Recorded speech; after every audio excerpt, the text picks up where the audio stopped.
I invited my family to a luxurious Christmas dinner. On the day, they abandoned me and ate somewhere else together. I had dinner alone, crying, until my grandson walked into the restaurant and handed me an envelope. When I opened it, that key and DNA test changed everything. I'm glad to have you here.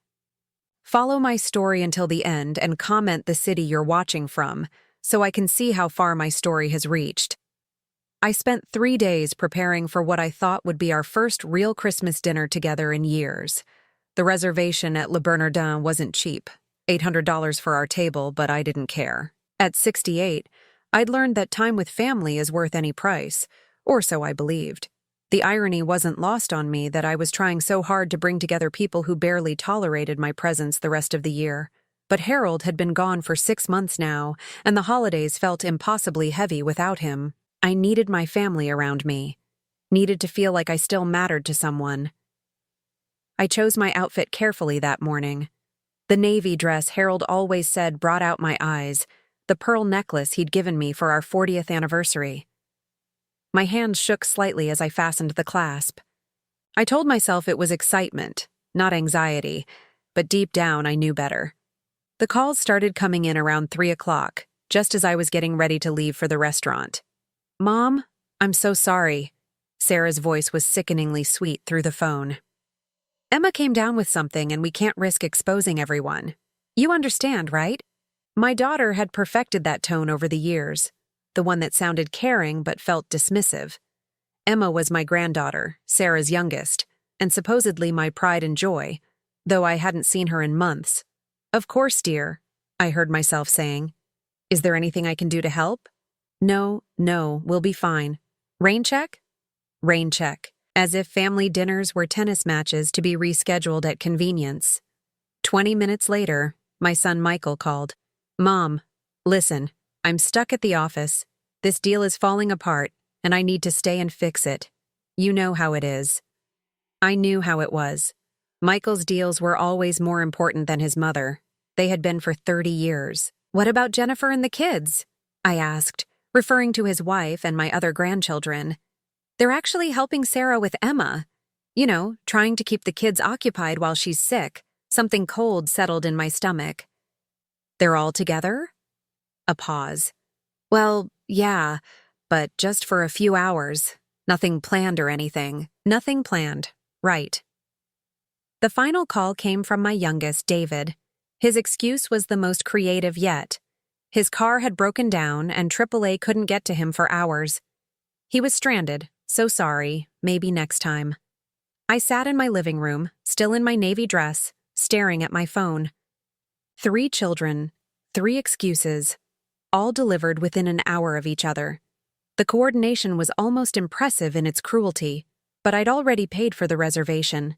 The dress was already on, and sitting alone in my apartment felt worse than sitting alone in public, so I drove to the restaurant anyway. Le Bernardin was everything I'd hoped it would be: elegant, warm, buzzing with families celebrating together. The hostess looked at me with barely concealed pity as I explained that yes, it would just be me at the table for 6. "Would you prefer a smaller table?" she asked gently. "No," I said, my voice steadier than I felt. "Leave it as it is." I ordered wine first, a bottle of the Bordeaux Harold used to love. The server didn't comment on the fact that I was clearly drinking alone, for which I was grateful.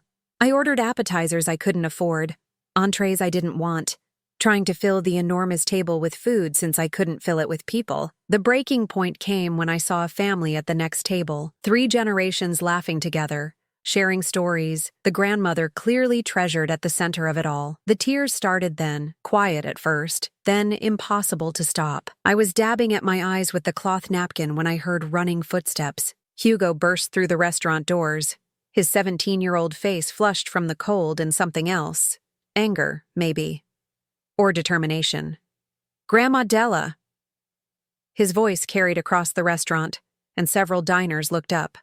He weaved between tables, ignoring the maitre d's protests, until he reached me. His dark hair was disheveled, his coat half-buttoned like he'd dressed in a hurry. "Hugo?" I stood up, confused. "What are you doing here? Aren't you with your mother and the others?" He was breathing hard, like he'd been running for blocks. In his hand was a manila envelope, thick and official-looking. His eyes were bright with tears he was trying not to shed. "I had to find you," he said, his voice cracking slightly. "I couldn't let them do this to you anymore." "Do what? Honey? What are you talking about?" He glanced around the restaurant, then back at the envelope in his hands. "They're all together, Grandma. At Romano's. 3 blocks from here. They've been planning this for weeks." My knees felt weak. I sank back into my chair. "Planning what?" Hugo's jaw clenched in a way that reminded me painfully of Harold when he was angry. "The dinner wasn't the real plan. They needed you out of the way tonight because—" He held up the envelope. "Because of this." I stared at the envelope like it might bite me. "What is it?" "It's from Grandpa Harold's lawyer. It came to Mom's house today." His voice dropped to a whisper. "It's his will, Grandma. And there's something else." He sat down heavily in the chair next to me, the one that should have been his mother's. "They made me come with them to Romano's, said it was a family meeting about taking care of Grandma Della's future. But when the lawyer started reading—" Hugo's hands were shaking now as he placed the envelope on the table between us. "Everything's yours, Grandma. The house upstate, the investments, everything. Grandpa left it all to you." The restaurant seemed to fade around us. "That's wonderful, sweetheart. But why would that upset everyone? I mean, I am his widow. Because they've been telling everyone, including me, that Grandpa was leaving most of it to them. Mom's been planning to renovate the upstate house. Uncle Michael was going to use the investments for his business. Uncle David was going to sell some of it to pay off his debts." My mouth went dry. "How long have they known about the will?" "Months," Hugo said quietly. "Maybe longer. But there's more, Grandma. There's something else in here they don't want you to see." He reached into the envelope and pulled out what looked like laboratory results. "It's a DNA test, Grandma. Grandpa had it done before he died." I took the papers with trembling hands, squinting at the scientific language I couldn't quite understand. But some things were clear enough. The test was comparing Hugo's DNA to my family's. "I don't understand," I whispered. Hugo's voice was barely audible now. "I'm not really your grandson, Grandma Della. I'm not Mom's biological son. She adopted me when I was 2, but she never told you the truth. She's been using me all these years to get money from you and Grandpa, pretending I was blood family." The papers fluttered from my hands to the floor. The wine glass tipped over, red liquid spreading across the white tablecloth like blood. Everything I thought I knew about my family, about my life, was crumbling around me. But as I looked at Hugo, this boy who had run through the streets to find me, who had chosen truth over the lies that had sustained him for 15 years, I realized something else was beginning. Something that might, for the first time in years, be real. Hugo helped me to the restroom where I splashed cold water on my face and tried to process what he'd just told me. My reflection in the mirror looked older than my 68 years. The carefully applied makeup now streaked with tears. But my eyes looked different somehow. Awake, maybe, for the first time in years. When we returned to the table, I made Hugo eat something while he told me the whole story. His voice was steady now, like he'd been holding this secret for so long that finally sharing it was a relief. "The lawyer's office was nothing like I expected," he began, picking at the breadbasket. "Mr. Peterson had this huge mahogany desk and all these legal books everywhere. Mom, Uncle Michael, and Uncle David were sitting there looking so confident, like they already knew what they were going to inherit." I poured myself another glass of wine, my hands steadier now. "How long have they known about the will reading?" Mom got the call 3 weeks ago. She made this whole production about how sad it was that we had to deal with Grandpa's affairs, but I could tell she was excited. She kept talking about what we could do with the upstate house, how it needed updating, how we could make it into something really special. The upstate house. Harold and I had bought it 30 years ago as our retirement dream. We'd spent every summer there, reading on the porch, swimming in the lake, planning our golden years together. The idea of Sarah gutting it and turning it into some showpiece made my stomach turn. Then what happened at the lawyer's office? Hugo took a sip of water before continuing. Mr. Peterson started reading the will, and at first everything seemed normal. Small bequests to charities, some personal items for the kids. But then he got to the big stuff, the house, the investments, the savings accounts. And every single thing was left to you. I could picture the scene. My 3 children sitting there, confident smiles slowly fading as they realized their inheritance wasn't coming. Mom's face went completely white. Hugo continued. Uncle Michael started arguing with the lawyer, saying there must be some mistake, that Grandpa had promised them things. Uncle David just sat there with his mouth open. What did the lawyer say? He was really professional about it, but firm. He said the will was very clear and had been updated just 6 months before Grandpa died. Everything goes to you, with one exception. If something happens to you, then it all goes to the grandchildren equally, bypassed the middle generation entirely. That sounded like Harold. He'd always been protective of me, sometimes more than I realized. Even in death, he was looking out for my interests. But then Mr. Peterson pulled out another envelope. Hugo's voice dropped. He said Grandpa had left specific instructions about when to open it. It was only supposed to be opened if there were any disputes about the will or if anyone questioned the legitimacy of family relationships. My heart started pounding again. The DNA test. Right. Mr. Peterson said Grandpa had been concerned about some things he'd overheard at family gatherings. People talking about money, making plans. He wanted to make sure he knew exactly who was really family and who wasn't. I thought back to our last few family dinners before Harold died. He'd been quieter than usual, watching everyone more carefully. I'd assumed it was just the cancer making him tired, but maybe he'd been seeing things I was too trusting to notice. So the lawyer opened the envelope right there? Hugo nodded. The DNA results showed that I'm not biologically related to anyone in that room. Not Mom, not the uncles, not you. And there was a letter from a private investigator Grandpa had hired. A private investigator? Yeah. Apparently, Mom had been lying about my adoption for 15 years. The story she told everyone, that I was the son of some distant cousin who died in a car accident, it was all made up. She got me through an informal adoption from a teenage mother who couldn't keep me. There are no blood ties to your family at all. I sat back in my chair, feeling like I'd been punched. But why would she lie about that? Hugo's laugh was bitter, far too old for his 17 years. Money, Grandma. It's always been about money. Mom figured out early that you and Grandpa were suckers for sob stories, especially ones involving children. So she created the perfect sob story, the orphaned great-nephew who needed a loving home. The pieces started falling into place. All those times Sarah had called asking for help with Hugo's expenses. His school clothes, sports equipment, summer camps, tutoring. I'd written check after check, happy to help my grandson have opportunities. How much do you think they got from us over the years? I asked. The investigator's report had numbers. Just for my expenses alone, school, clothes, activities, medical bills, probably close to $200,000 over 15 years. But that doesn't count all the other stuff. What other stuff? Hugo hesitated, like he was afraid to hurt me more.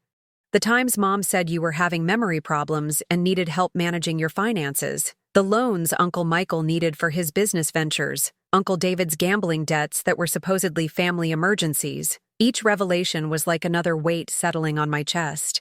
They've been planning this for years. Decades, Grandma. Mom used to coach me on what to say when we visited you and Grandpa. How to act grateful. How to mention things I needed. How to make you feel important and generous. I thought it was just normal family stuff until tonight. I looked at this boy.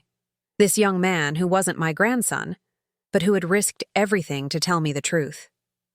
What happened after the lawyer finished reading? They went crazy. Mom started screaming that there had to be some mistake, that Grandpa was senile when he wrote the will. Uncle Michael was on his phone with his lawyer before we even left the office. Uncle David just kept saying, "This isn't fair," over and over. And you? Hugo met my eyes directly. I sat there thinking about all the times you hugged me and told me you loved me.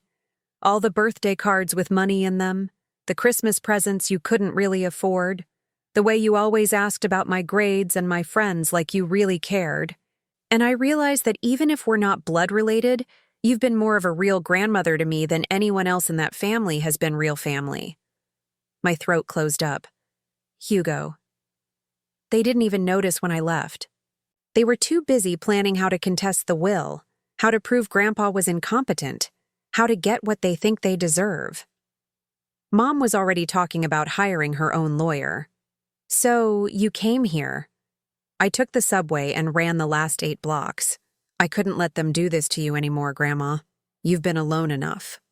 Looking at Hugo across the table, his earnest face still flushed from running through the cold night to find me, I felt something I hadn't experienced in months.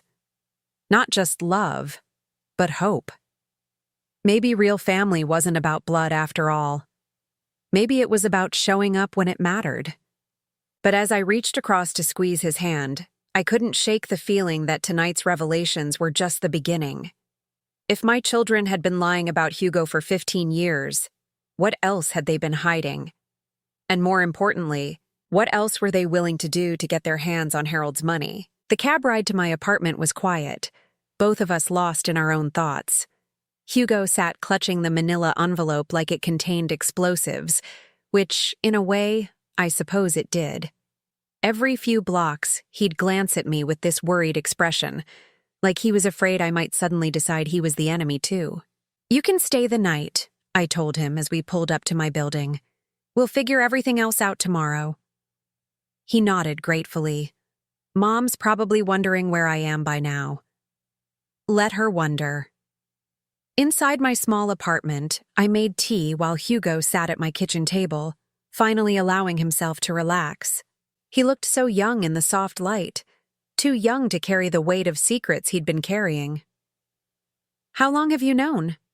I asked, setting a mug in front of him. "About not being related to us, I mean." Hugo wrapped his hands around the warm cup, staring into the steam. "I've suspected for years, but I only found out for sure tonight. There were always little things that didn't add up." "Like what?" "Medical stuff, mostly. When I was 12, I needed surgery for my appendix. The doctors kept asking about family medical history, and Mom would get this panicked look every time. She'd make up different stories. Sometimes she'd say my biological parents died too young to know their medical histories. Other times she'd claim I inherited certain traits from your side of the family. But her stories never matched up. I thought about all the times I'd looked at Hugo and marveled at how different he was from the rest of us. His dark hair when we were all fair, his height when we were average, his artistic talents when no one else in the family could draw a straight line. And then there was the way she talked about my adoption when she thought I couldn't hear her, Hugo continued. She'd be on the phone with Uncle Michael or Uncle David, and I'd catch fragments of conversations. Things like, "As long as he doesn't find out," or "It's working better than we planned." That must have been terrifying for a child. It was confusing more than scary at first. I didn't understand what they were planning or why it mattered if I found out about my adoption. Lots of kids are adopted, right? But as I got older, I started noticing the pattern. What pattern? Hugo took a sip of tea before answering. "Every time you and Grandpa were generous, every birthday check, every Christmas gift, every time you paid for something I needed, Mom would get this satisfied look, like she'd accomplished something. And she'd always make sure I called to thank you personally, coached me on exactly what to say to make you feel good about helping. My heart ached thinking about this little boy being taught to manipulate people who loved him. Did you understand what was happening? Not really, not until I was older. When I was little, I just thought that's how families worked. But around 13 or 14, I started paying more attention to how Mom talked about money, how she'd time her requests for help, how she'd bring me along when she wanted to ask you and Grandpa for something. She used you as emotional leverage. Exactly. She'd have me wear my school uniform when we visited if she wanted to talk about tuition costs. She'd make sure I mentioned if I needed new clothes or sports equipment. She'd even coach me to look sad if she was planning to ask for money for some emergency. I set down my teacup harder than I intended, anger rising in my chest. That's despicable. The worst part was that I genuinely loved spending time with you and Grandpa. Those weren't fake feelings, even if the circumstances were orchestrated. You two were the only adults in my life who seemed to care about what I was thinking and feeling, not just what I could do for you. That broke something inside me.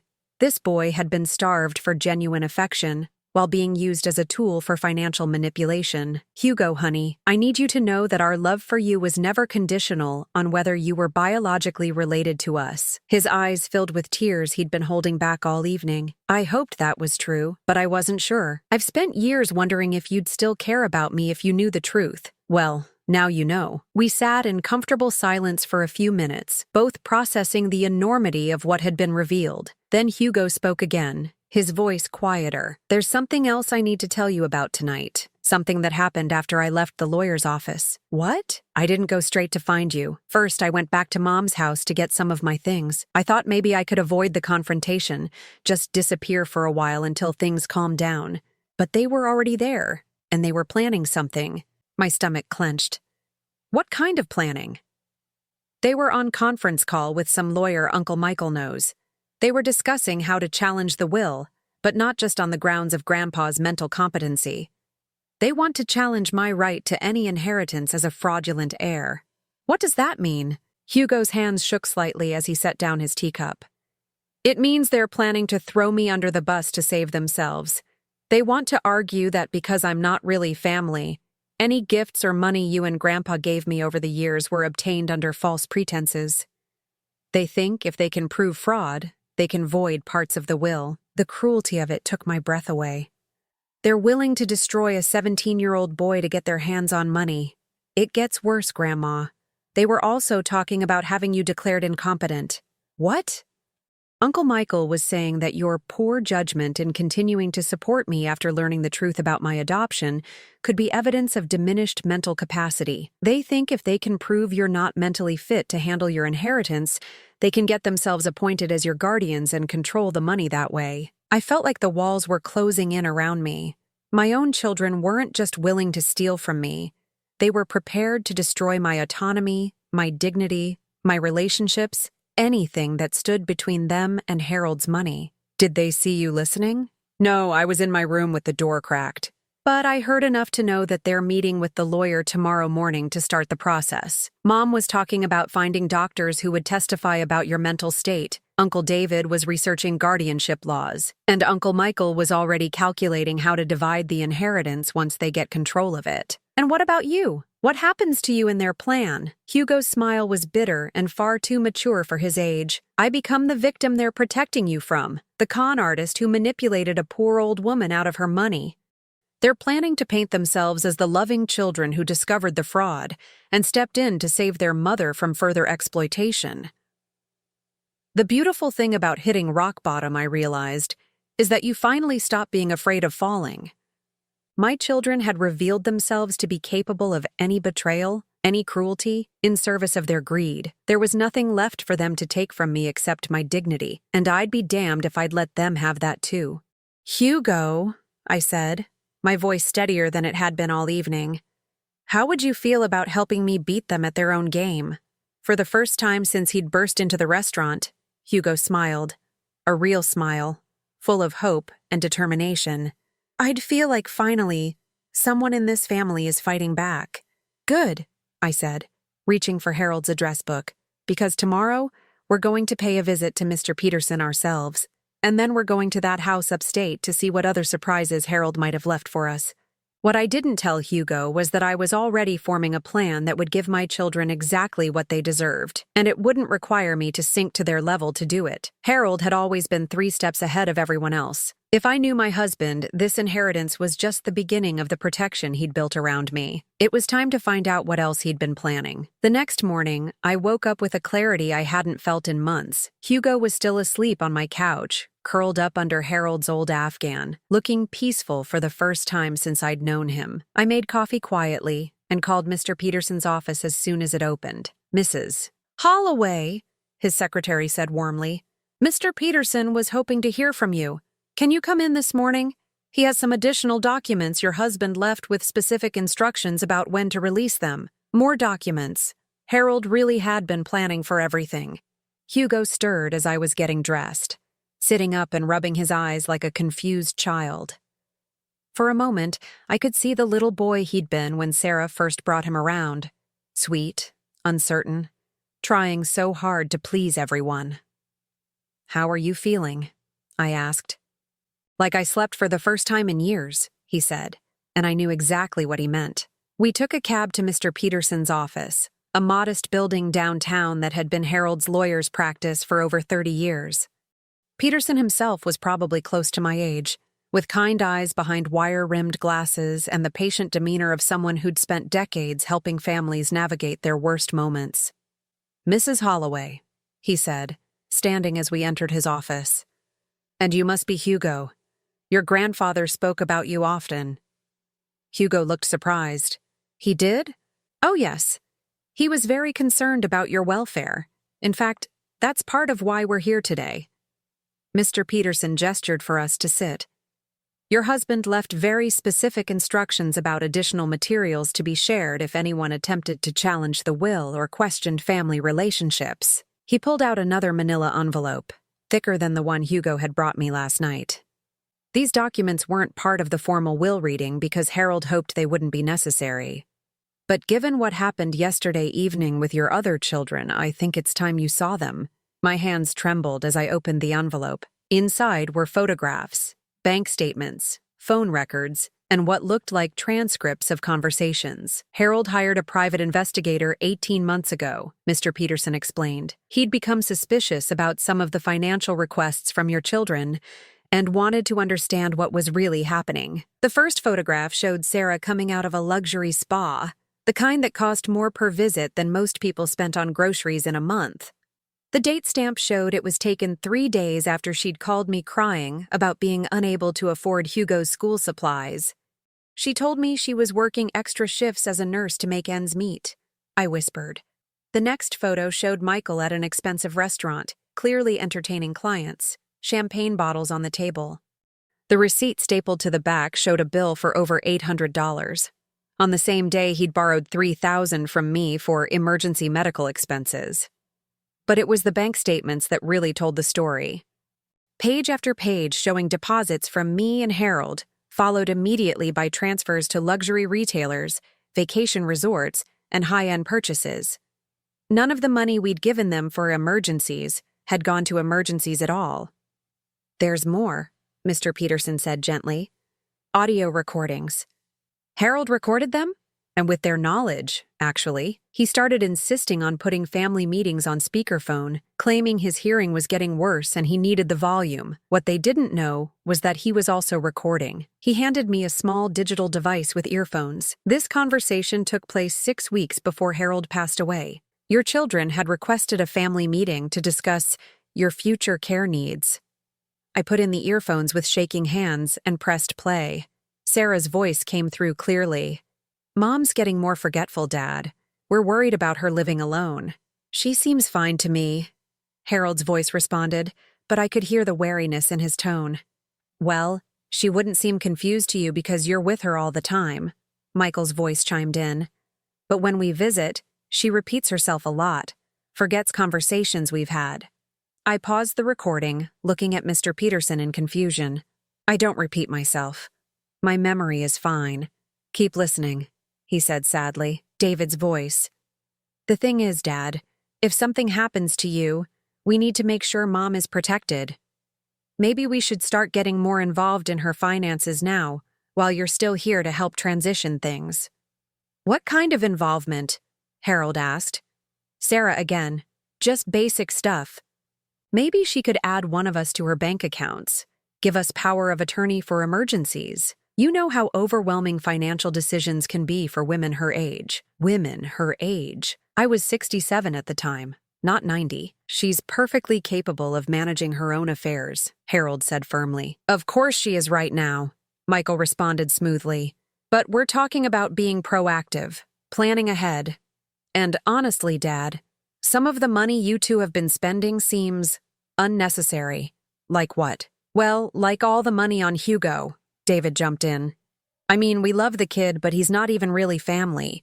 And the amounts you're spending on him could be going toward Mom's long-term care." My blood went cold. Hugo, sitting beside me, had gone completely still. Harold's voice was dangerous now. "Hugo is absolutely family, and what we choose to spend on him is none of your concern." "Dad, be realistic," Sarah said. "He's an adopted kid who's going to be 18 soon and out of our lives anyway. The money you're putting toward his college fund could pay for a really nice assisted living facility for Mom when the time comes. Your mother doesn't need assisted living. Not yet, Michael agreed. But if we start planning now, get the legal framework in place, it'll be so much easier when the time comes. Maybe you should consider updating your will too, making sure everything's set up to protect Mom from having to make difficult decisions alone. The recording went on for another 20 minutes. My children systematically laying out their plan to strip away my autonomy and independence while convincing Harold it was for my own good. They painted a picture of me as a declining, helpless woman who needed their protection from my own poor judgment. What was most chilling was how reasonable they sounded, how they framed every suggestion as being motivated by love and concern. When the recording ended, I sat in silence for a long moment. Mr. Peterson handed me a tissue. "There are 12 more recordings like this," he said, "each one showing a pattern of your children trying to gain control over your finances, while systematically undermining your competency in your husband's eyes." But Harold saw through it, completely. He was furious. That's when he hired the investigator and started making plans to protect you.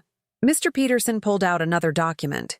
"This is a comprehensive financial analysis of every dollar you and Harold gave your children over the past 15 years. The number at the bottom of the page made me dizzy. $847,000. Almost $1 million, I breathed. Money that was supposed to go toward emergencies, medical bills, education, basic living expenses. The investigator tracked where it actually went. He flipped to another page.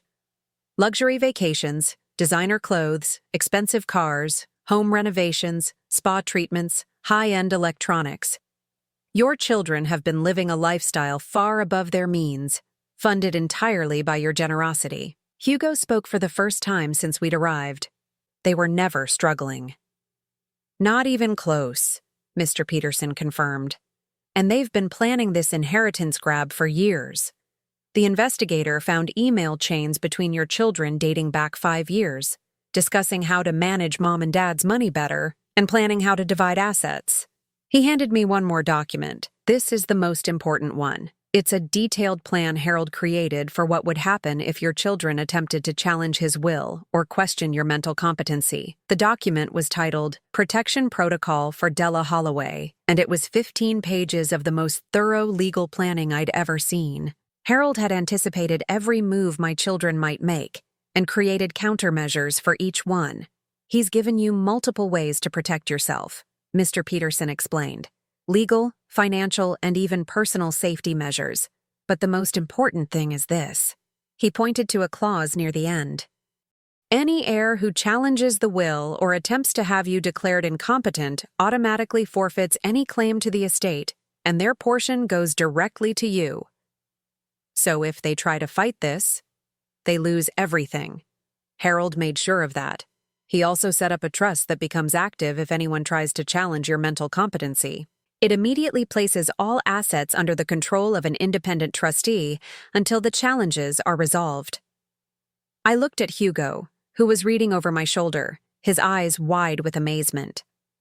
"Your grandfather really did think of everything," Mr. Peterson said. "But there's one more thing. He left you a letter to be opened only after you'd seen all this evidence." He handed me a sealed envelope with Harold's handwriting, "For my beloved Della, when you're ready to fight back." As I tore open the envelope, I realized that Harold hadn't just left me an inheritance. He'd left me the tools to reclaim my life and protect the people who truly mattered. Like the young man sitting beside me, who'd risked everything to tell me the truth. My children thought they were 3 steps ahead, but Harold had been playing a completely different game. And now it was my turn to make the next move. The drive to the upstate house took 2 hours, Hugo and I mostly silent as we wound through the familiar roads Harold and I had traveled together for 3 decades. Every curve brought back memories. The first time we'd seen the property, the summers we'd spent renovating it ourselves, the quiet evenings on the porch watching the sunset over the lake. I'd read Harold's letter twice before we left Mr. Peterson's office, and I was still processing his words. The man I'd lived with for 45 years had known things about our children that I'd been too trusting to see. But more than that, he'd loved me enough to spend his final months building a fortress around me. "Are you nervous?" Hugo asked as we turned into the long gravel driveway. I don't think nervous is the right word, I said, looking at the house rising before us.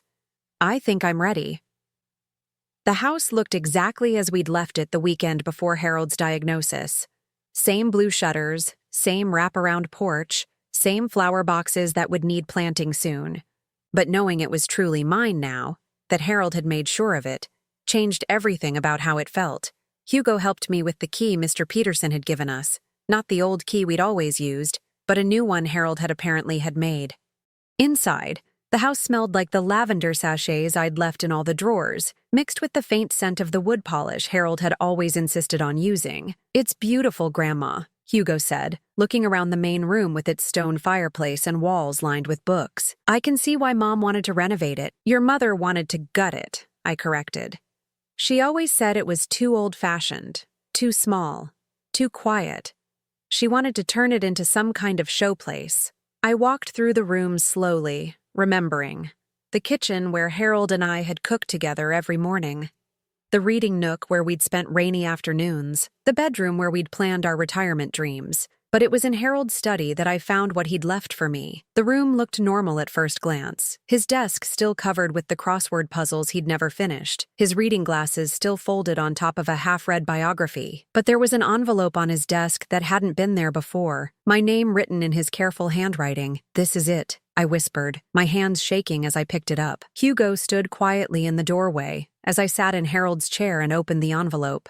Inside were 3 sheets of his cream-colored stationery, covered with the writing I knew as well as my own. My dearest Della, it began, and I had to stop reading for a moment to compose myself. If you're reading this, it means our children have shown you who they really are, and you've finally seen what I've been seeing for years. I'm sorry, my love. I'm sorry you had to discover their true nature this way, and I'm sorry I couldn't protect you from this pain while I was still with you. But I want you to know that every decision I made about our estate, every precaution I took, every document I had prepared, all of it was done out of love for you. Not anger at them, though God knows I was angry. Love for you, and determination that you would never be at their mercy. I know you think you failed as a mother. You've said it to me so many times over the years, especially after particularly difficult encounters with Sarah, Michael, or David. You've blamed yourself for their selfishness, their entitlement, their coldness toward you. But Della, sweetheart, you didn't fail. They did. You gave them everything a parent should give: love, support, guidance, opportunities. You sacrificed your own dreams to help them achieve theirs.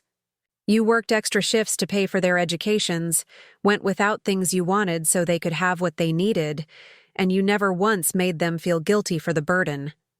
The problem was never your love, Della. The problem was that they learned to see your love as weakness, your generosity as something they were entitled to, your forgiveness as permission to hurt you again. I watched it happen gradually over the years. Each time you bailed them out of financial trouble they'd created themselves. Each time you forgave them for missing important events in your life. Each time you made excuses for their behavior to other people. They learned that there were no consequences for treating you badly, so they kept pushing further. I should have intervened sooner. I should have insisted we stop enabling them years ago. But I knew how much you loved them, and I couldn't bear to be the one to make you choose between your husband and your children. So I stayed quiet and watched them break your heart over and over again. But when they started talking about managing your finances and questioning your mental competency, I couldn't stay quiet anymore. The things they said about you when they thought I wasn't listening, the way they talked about you like you were already gone, like you were an obstacle to their inheritance rather than their mother. It made me realize they were capable of anything. So I made my plans. Not to punish them, though they deserve punishment. I made my plans to protect you. Every dollar I left you is yours to do with as you choose. Every legal protection I put in place is there to ensure your independence. Every piece of evidence I gathered is there to defend you if they try to paint you as incompetent. But more than that, Della, I wanted to make sure you understood something. You are not responsible for their choices. You are not obligated to sacrifice your peace for their greed. You are not required to set yourself on fire to keep them warm. The woman I married 45 years ago was strong, independent, and capable of anything she set her mind to. The only thing that changed over the years was that you let other people convince you otherwise. But that woman is still there, my love. She's been waiting for permission to stand up for herself. Consider this letter your permission. Hugo is a good boy, Della. I know he's not our biological grandson, but he's shown more loyalty and love to our family than our own children ever have. If you choose to keep him in your life, you have my complete support. If he chooses to stay with you instead of them, I think you'll both be better for it. I've left some additional funds in a separate account for his education. Not because he's entitled to it by blood, but because he's earned it by being the kind of person our actual grandchildren never learned to be. The account information is in the safe behind my diploma. The combination is your birthday. There's also something else in the safe that I want you to have. It's a deed to the lot next to this house. I bought it 5 years ago, thinking we might want to build a guest cottage someday. I never told you because I wanted it to be a surprise for our 50th anniversary. We won't make it to 50 years together, but I want you to have it anyway. Build something beautiful there, Della. Build something that's entirely yours. The children will try to come back into your life once they realize they can't break the will. They'll apologize, make promises, swear they've changed. They'll use whatever emotional leverage they think will work. Guilt about breaking up the family, concern for your health, claims that they were just trying to protect you. Don't believe them. People who are capable of the level of manipulation and betrayal they've shown you don't change just because their plans fail. They'll be back for the same reason they've always been there. Because they want something from you. But you don't owe them anything anymore, my love. You've already given them more than any parent should have to give. The rest of your life is yours to live however you choose. I hope you choose to be happy. I hope you choose to travel to all those places we talked about visiting. I hope you choose to spoil yourself the way you spent your whole life spoiling everyone else. I hope you choose to surround yourself only with people who love you for who you are, not what you can give them. And I hope you know, every single day, how much you were loved, not just by me, though I loved you more than I ever found words to express, but by everyone whose life you touched with your kindness, your generosity, your enormous heart. You are enough, Della. You have always been enough, and you deserve every good thing life has to offer. All my love, always and forever, Harold P.S. The wine cellar has been restocked with that Bordeaux you love. I may be gone, but I'm still taking care of you. By the time I finished reading, tears were streaming down my face, but they weren't tears of sadness. They were tears of relief, of recognition, of feeling truly seen and loved for the first time in years. Hugo had quietly entered the room and was sitting in the chair across from the desk, his own eyes wet with tears. "He really loved you," he said softly. "He really did." I folded the letter carefully and held it against my chest. And he was right about everything. I looked around Harold's study, at the safe behind his diploma, at the windows overlooking the property that was now truly mine. For the first time since his death, I felt Harold's presence not as a loss, but as a gift. He was still protecting me, still guiding me, still loving me. And he'd given me everything I needed to finally stand up for myself. "Come on," I said to Hugo, standing up with more energy than I'd felt in months. "Let's see what else your grandfather left us. But first, I had some phone calls to make. 3 phone calls, actually, to 3 people who were about to learn that their mother was not the weak, manipulable woman they thought she was. It was time to show them exactly who they'd been dealing with all these years. 6 months later, I stood on the porch of the lake house watching Hugo graduate from the local high school. He'd transferred for his senior year, claiming he wanted a fresh start, but I knew the real reason. He wanted to stay with me, and I wanted him to stay too. The guest cottage Harold had dreamed of was almost finished, rising from the lot next to the main house like something out of a fairy tale. Hugo had designed it himself. He'd always been artistic, though his mother had never encouraged that side of him. It would be his space when he left for college in the fall, but also his home base for whenever he wanted to come back, because this was home now, for both of us. The phone calls I'd made that day in Harold's study had been brief and final, 3 conversations that ended 40 years of being taken for granted, manipulated, and treated like an ATM instead of a mother. Sarah had cried, of course. Tears had always been her favorite weapon. "Mom, you can't be serious. We're family. Families forgive each other." "You're right," I'd told her. "Families do forgive each other, but they also treat each other with respect, and you stopped doing that years ago." "But what about Hugo? You can't just steal my son." "I'm not stealing anyone. Hugo is 17 years old enough to choose where he wants to live. And he's chosen to stay with the person who actually loves him." Michael had tried anger instead of tears. "This is ridiculous, Mom. You're letting that kid poison you against your own children. Can't you see what he's doing?" "What I see," I'd replied, "is a young man who's shown me more honesty and loyalty in one day than you've shown me in years. What I see is someone who came to find me when I was alone and heartbroken, instead of plotting with lawyers about how to steal my inheritance." "We weren't plotting. We were trying to protect you." "From what, Michael? From having enough money to take care of myself? From making my own decisions? From being happy? No, you were trying to protect yourselves from the possibility that I might spend my own money instead of hoarding it for you." David had been the most honest, probably because he'd always been the worst liar. "Look, Mom, maybe we handled things wrong, but we're still your kids. You can't just cut us off." "I can," I'd said, "and I am. You made your choice when you decided to lie to me, steal from me, and plan to have me declared incompetent. Now you get to live with the consequences of that choice." In the months that followed, they'd tried everything. Flowers, cards, showing up at the house unannounced. Sarah had even brought Emma once, thinking that seeing my granddaughter would weaken my resolve. But I'd learned something important from Harold's letter. I wasn't responsible for fixing relationships that other people had broken. Hugo thrived in ways I'd never seen before. Without the constant pressure of being the perfect manipulative tool, he'd blossomed into the remarkable young man he'd always been underneath. He was funny, thoughtful, creative, and surprisingly wise for his age. He'd been accepted to art school with a partial scholarship, and Harold's education fund would cover the rest. But more than that, he'd become the family I'd always wanted.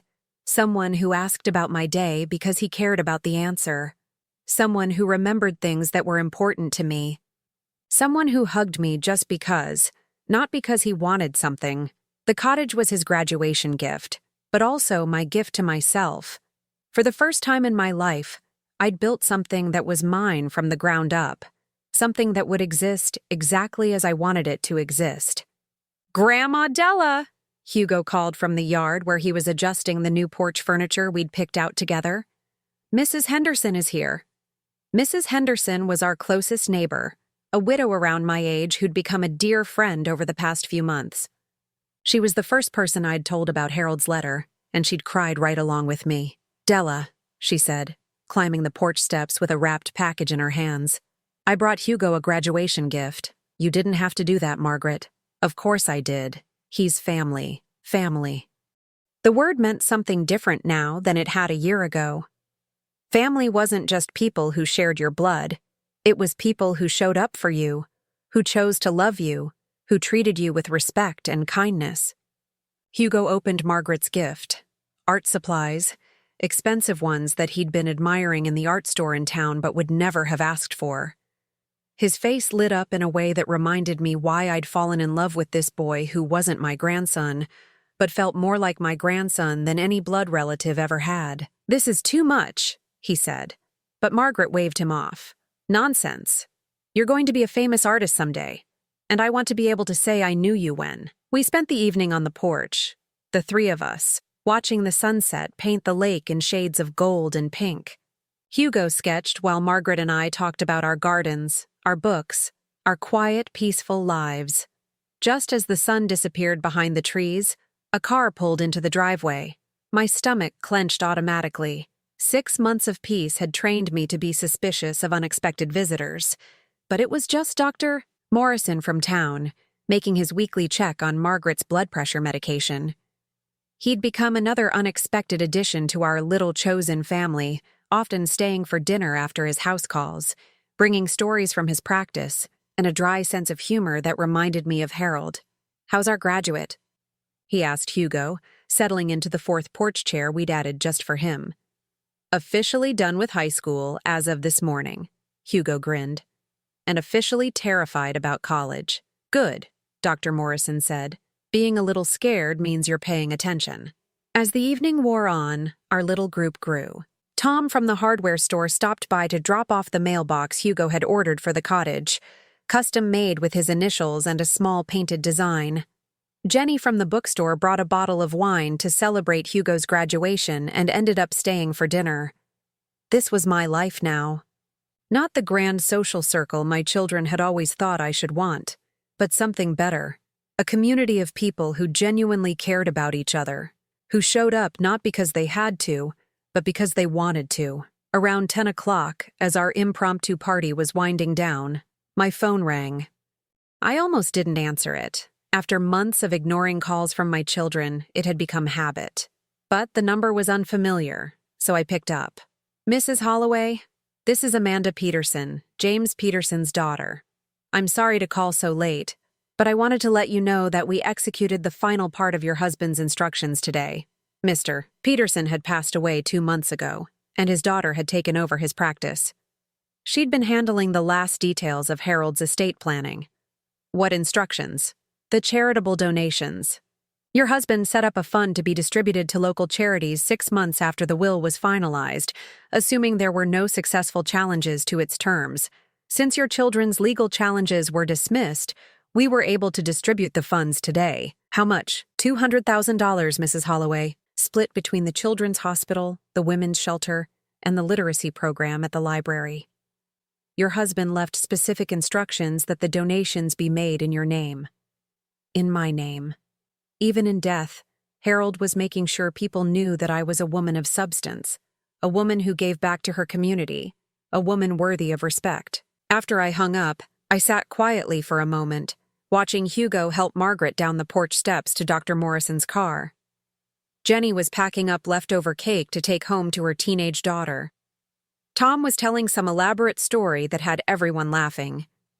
This was Harold's final gift to me. Not just the money or the house or the legal protections, but the permission to build a life that made me happy. Permission to stop trying to earn love from people who were incapable of giving it, and to accept love from people who offered it freely. Hugo came back up onto the porch and sat in the chair next to mine. Good day? He asked. The best, I said, and meant it. Grandma Della, he said quietly. I know I'm not really your grandson. I know the DNA test proved that, but you're the realest family I've ever had. I reached over and took his hand. This young man who'd risked everything to tell me the truth, who'd chosen me when choosing me cost him everything else he'd known. Hugo, I said, blood doesn't make family. Love makes family. Choice makes family. Showing up makes family. And you've been more family to me than anyone else in my life. We sat in comfortable silence, watching the stars reflect on the lake, listening to the peaceful sounds of the night. Tomorrow, Hugo would start packing for college. In the fall, I'd drive him to school and help him move into his dorm room, just like any proud grandmother would do. And when he came home for holidays, it would be to this house, to this life we'd built together, to this family we'd chosen. My children would probably keep trying to come back into my life. They'd probably show up at holidays, claim they'd changed, try to guilt me into forgiveness. But I had Harold's letter in my dresser drawer, and I read it whenever I needed reminding of who I was and what I deserved. I deserved peace. I deserved respect. I deserved to be loved for who I was, not what I could provide. And sitting here on this porch, surrounded by people who saw me clearly and loved me anyway, I finally had all three. The lake was perfectly still, reflecting the stars like a mirror. Everything was exactly as it should be. Everything was exactly as Harold had planned it to be. And for the first time in years, I was exactly who I was meant to be. Now I'm curious about you who listened to my story. What would you do if you were in my place? Have you ever been through something similar? Comment below. And meanwhile, I'm leaving on the final screen 2 other stories that are channel favorites, and they will definitely surprise you. Thank you for watching until here.